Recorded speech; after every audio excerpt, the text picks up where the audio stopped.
Hi, I'm Julianne Neal, and I'm happy to be speaking with a brand new author with the EQUUS Film and Arts Fest, Cheryl Olsten. Cheryl, welcome. Thank you for submitting your book and welcome to the festival. Well, thank you so much for having me, especially at this last moment. I'm very excited to We're be glad. on your Glad channel. you're on board. And we're going to be speaking today about your book, Big Wishes for Little Feet. And I'm really excited about this one. The illustrations are gorgeous. The story's amazing. So can you tell us a little bit about the project? How did you get started with writing? Well, my background actually is in publishing. I launched 2 magazines in New Jersey a number of years ago, and I studied visual communications and grew up in New York. So there was a lot of influences, and horses have always been a part of my life. But in this particular situation with the book, the children's book, I imported a horse. He's Belgian.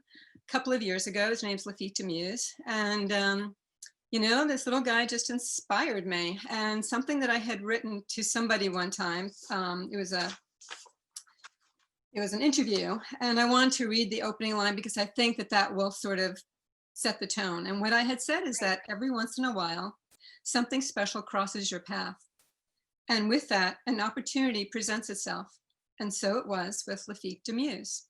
And so this horse just kind of came into my life, and sort of I went on a different path, and I just followed that feeling and that journey, and led me to write this book. I was just very inspired. It just sort of came out, creativity somehow finds itself.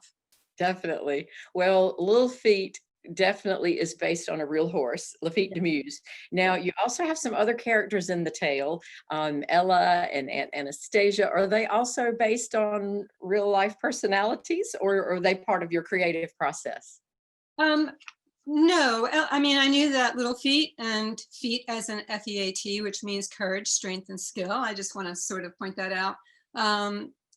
He had to have a partner, and to bring the story together and to make it a whole picture, there had to be this person. It could have been a boy or a little girl, and this horse, and they each were lonely, and they had their own troubles and things that they had to overcome. And constellations is actually a part of the story, Mm. but they found each other. And the aunt is just, she's just this quirky kind of a character that adds a little bit of We color. love those. So, yeah, there are always some good ones in there. So we love the quirky ants. So Mhm. this is a story really about true friendship, about facing and overcoming obstacles, and what a wonderful inspiration for the young and the young at heart, I think. What's been the most rewarding part of this project for you? I think what I've really enjoyed is seeing what people have taken away from the story, and reading the reviews and what the reviewers have had to say and the messages that they have taken away. And that to me has been really fulfilling. I just love that. And I will quote from one of the reviewers. I love this line that she wrote. And she said, "If only wishes were dreams and dreams could come true, perhaps all one needs is the power to dream and the courage to pursue the dream." And she said, "Big Wishes for Little Feet is full of wishes and dreams and the power of believing." Wow. So, when people can take away certain messages, and, it's a great feeling. It's very gratifying. That's wonderful, and what a wonderful message. So, you have the book, but you also have a side project that's tied into the book with some animation. How did that come about? So I think as creative people, we're always looking for another way to take what we've done and express it in another platform, in another way. And the idea of animating the book just sort of popped into my head. And I contacted the illustrator, Paolo Dalton, and he's in Milan. And some of his students a while ago launched their animation studio called Raccoon, and they animated the book for me. The only caveat, or the only problem, was that the illustrations weren't set up to be animated. Mhm. So the illustrator would have had to have done a number of layers on the back end to make it, the kind of animation that we think that it should be. But Mhm. it is animated. It's called parallax, so things are moving, and there's about there's 21 illustrations in the book. There's 5 that are fully illustrated, and the others have this other um, animation, which is actually the first animation that was used, I think, with Disney.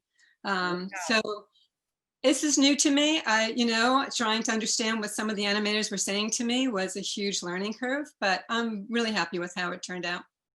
What a wonderful way to use mixed media. And I mean, just the illustrations that I've seen with the stars, the constellations and everything, it's the shooting star idea just seems to me like a wonderful, Mhm. wonderful way to start your animation anyway. So I'm so excited about your project. Thank Do you you. think you have any more down the road? Do you have any plans for the next line of stories?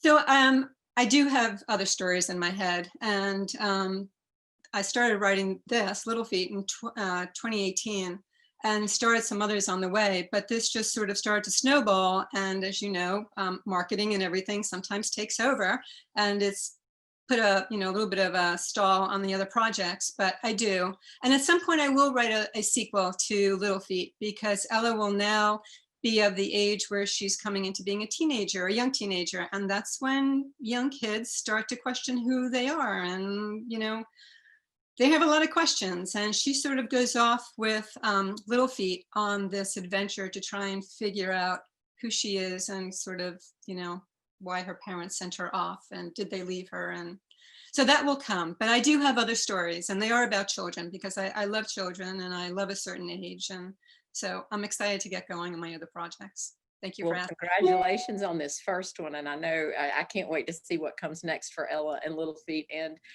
all your other characters as well. So Thank you. thank you for being with us. If folks wanted to see more, they could visit you at CherylOlsten.com. Correct.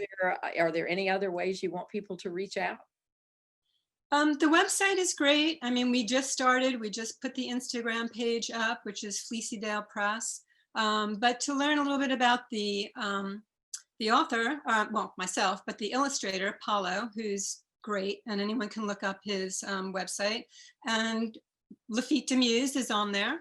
And we do talk about the EQUUS Foundation, because I donate a good portion of Lafitte's prize money to the EQUUS Foundation, which is a wonderful foundation that works with organizations to save horses from neglect, from slaughter, from the whole 9 yards. So it's really rewarding, actually, to have Lafitte's prize money, and he's done very well, and that really surprised me, to how well he did, to be able to donate that, to have a horse helping other horses. So Fantastic. that is on the website as well. Well, what a wonderful partnership and wonderful cause. So Yeah, thank thank you. you so much. We look forward to seeing what comes next. And thank you for being a new member of the herd of the EQUUS Film and Arts Fest. Well, thank you for including me.